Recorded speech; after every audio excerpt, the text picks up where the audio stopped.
So students, हमारे पास आज example number 13 introduction कर रहे हैं हम लोग still solve examples based on parametric functions. ठीक है, क्या कहता है क्वेश्चन देखो, कहता है कि if x is equals to a into sec t and y is equals to b into tan t then find dy by dx।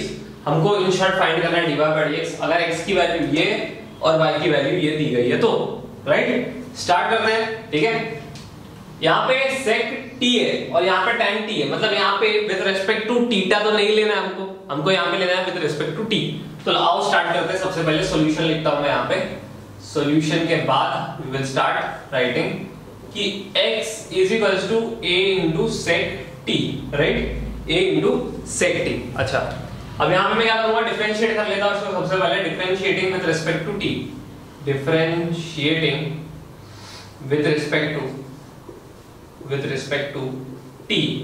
ठीक है, किसके साथ करना है डिफरेंशिएटिंग, t के साथ डिफरेंशिएट करना है। देखो यहाँ पे क्या आएगा, d by dt of x is equals to d by dt of a into sec t, right. तो जो a है ना, a वो एक कांस्टेंट है, राइट, और वो डेरिवेटिव के हमेशा आगे आना चाहिए। So we will write a into d by dt of sec t। ठीक है, अब sec का डेरिवेटिव क्या होता है, what is the derivative for sec, sec x into tan x, यानी कि sec t into tan t, right, sec t into tan t। सो ये वैल्यू है हमारे dx by dt का, right. So it is the value for dx by dt। Clear, समझ में आ गया? कुछ डाउट यहाँ पे? dx by dt की वैल्यू क्या आ गई, a into sec t into tan t, correct है। अब ले लेता हूं मैं y को, तो y मेरे को मिला b into tan t। Clear है, y में हो गया मिला b into tan t। इसको मैं कर लेता हूं differentiate. So differentiating with respect to t। ठीक है, differentiating with respect to t। Again इसको भी डिफरेंशिएट सेम तरीके से डिफरेंशिएट करना है। d by dt आ जाएगा आपका यहाँ पे। सो d upon dt of y equals to d by dt of b into tan t। अब अगेन जो b है ना हमारे पास, ये कांस्टेंट है और ऑब्वियसली ये कांस्टेंट जो है डेरिवेटिव के आगे आ जाएगा, b into d by dt of tan t, correct है। अच्छा, tan t का डेरिवेटिव क्या आता है, what is the derivative for tan t, sec square t, right. So ये हमारा final answer for dy by dt।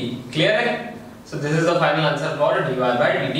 क्या आया, b into sec square t। Clear है, तो मेरे पास dx by dt है, मेरे पास dy by dt है। अब मेरे को निकालना क्या है, मेरे को निकालना है फाइनली dy by dx निकालना, राइट। सो मैं dy by dx कैसे निकालूंगा, ध्यान देना यहाँ पे। सो dy by dx is nothing but dy by dt upon dx by dt। ठीक है, dy by dt upon dx by dt। अब dy by dt क्या आया, b into sec square t आया, right, b into sec square t। अच्छा, dx by dt क्या आएगा मेरे को, a into sec t into tan t, a into sec t into tan t, correct है। यही मिला ना मेरे को, dy by dt की मेरे को जो वैल्यू मिली है वो मिली है b into sec square t। Clear, और मेरे को dx by dt की वैल्यू मिली है a into sec t into tan t, right. मैंने दोनों भी वैल्यू सब्स्टिट्यूट कर दिया। अब sec का स्क्वायर और ये वाला sec तो कैंसिल हो गया। क्लियर है, अच्छा अब क्या होगा मेरे को बताओ, sec का मतलब क्या होता है, what is the meaning of sec, 1 upon cos, right. So मैं इसको b into 1 upon cos t लिख देता हूं, the whole upon a will be again as it is, tan का मतलब होता है sin t upon cos t, right, sin t upon cos t। cos t cancel out, ठीक है, cos t फिर से कहता हूं कैंसिल आउट हो गया। ये जो sin t था, जो यहाँ पे है ना, this sin t, ठीक है, ये यहाँ पे आ जाएगा, ठीक है, ये यहाँ पे आ जाएगा रेसिप्रोकेट होके।